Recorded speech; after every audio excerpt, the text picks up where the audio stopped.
because he was impressed by the work she'd been doing with Naomi. Get that in your mind. Get that clear in your mind. Your Naomi has blessings attached to her that will trickle down into your life. Hello everyone, it's Tracy Reddy, your dating coach and the founder of the Ready to Date Academy, where we are helping single people on their journey towards the one. We are empowering you with everything you need to equip yourself to be able to not only give and receive love, but to recognize it. Okay, so that the green flags won't scare you away, honey. All right. So with that being said, we are continuing our conversation about the journey of Ruth and Naomi, and of course Boaz, in the story of that you'll find in biblical verses. Ruth, the book of Ruth is 4 chapters long. We covered chapter 1. If you want, you can go back. I encourage you to go back and watch that first video, so you can get kind of the basis of really how to select your Naomi. How to select this person who you're going to invite into your life to help mentor you towards your relationship goals. That's number 1. That's the first video. This video, we're going to talk more about what it looks like, what that mentoring relationship can look like, and how to kind of forge things forward with you and your Naomi. So here we go. And you're going to see me look down a few times because my notes are down here, okay, on the computer. All right, let's see. Well, we're starting again. Like I said, you might want to open your Bible or Bible app or something so you can go along and maybe press pause, read it, and then come back and hear what I've gathered from it for reading it myself. So chapter 2, we're starting off at verse 2, where it says, "Let me go out into the fields to glean from anyone who is kind enough to let me do it."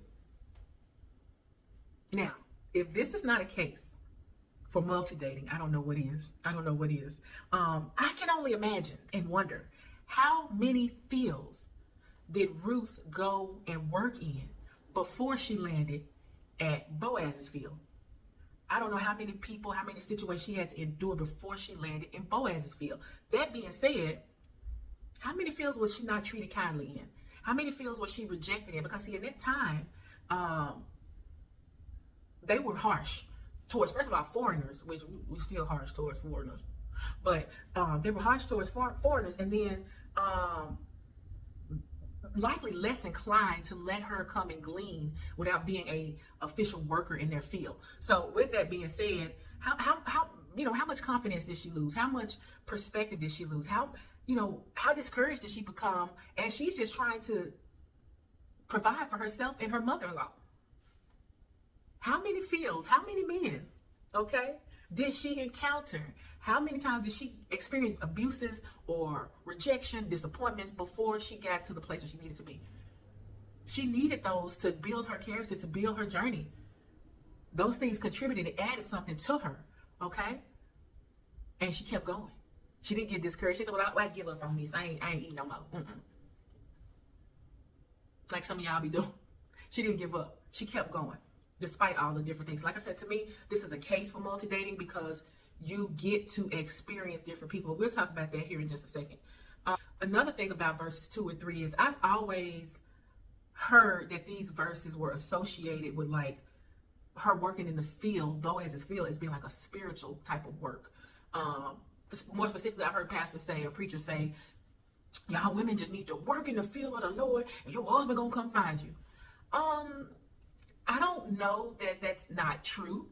I won't say that they're being deceptive or intentionally deceptive. I won't even say that may have been a revelation at one point in time that God gave people for that time and space in the world, development of the world. But what I will say, Ruth was trying to eat.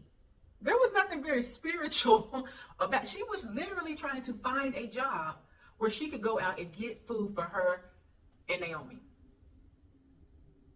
She wasn't trying to speak in tongues and get closer to God, all this type of stuff. I mean, in principle, I guess you could say a man don't work, he don't eat. So, there's a spiritual principle that could be extracted from that. But she wasn't out there trying to be all super spiritual. She was out there trying to survive, live.